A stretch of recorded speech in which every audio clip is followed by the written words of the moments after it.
Hi, KellyErjavec here, and this is my Module 13 reflection on copyright and fair use.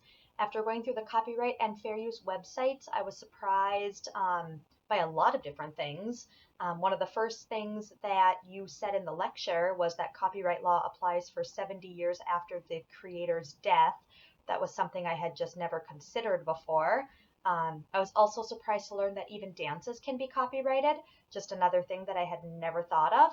And it kind of makes me think back to something that was covered in, I believe, our very first module, where we were talking about how the internet just kind of explodes and things go viral so quickly. And it makes me think of, it's called the Harlem Shuffle or the Harlem Shake, but there was some dance craze that went viral and people all over the world were recreating this particular dance. And it just kind of has me wondering where copyright law applies to that, because somebody was the original creator of that.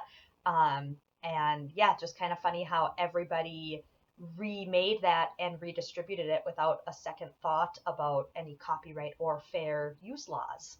Um, After going through the material also, I was guilty of almost every single myth that you mentioned in the lecture. I did think that if you could find it online, that it was fair to use unless it had something specially noted that you can't. So that was something I will just have to consider in my future use as I'm looking especially for images and pictures to use for different purposes. Um, what examples have you experienced where educators have broken copyright laws? Three jump out at me. One for sure, when I was in 8th grade, I had an earth science teacher who was just done. We were his very last class before he retired, and I couldn't even tell you a single thing I learned in his class. I just remember going and we would watch movies every single day for the entire quarter, and I really doubt that he had asked for permission to use that. So I'm sure he broke all sorts of copyright laws. And then thinking back to when I first started college when I was about 19, I had a college writing class, and the entire course consisted of watching well-known movies and then writing reflections. So I remember watching Citizen Kane, we watched The Usual Suspects, and then we would just write up a paper on every film that we watched. So I'm willing to bet he violated quite a few copyright laws. And then this semester, I'm actually taking another course, and part of that course, we just read an educational journal and then we write up a reflection on it. And it just has me questioning if that professor has asked permission to use that publication as kind of the staple of her course. That's what we do week after week, is read a journal that none of us have paid a subscription to read. So just kind of makes you question if these teachers are following the copyright and fair use policies.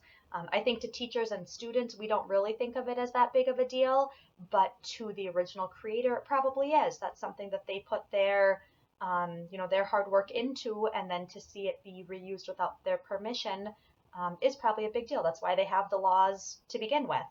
How did I fare on the fair use quiz?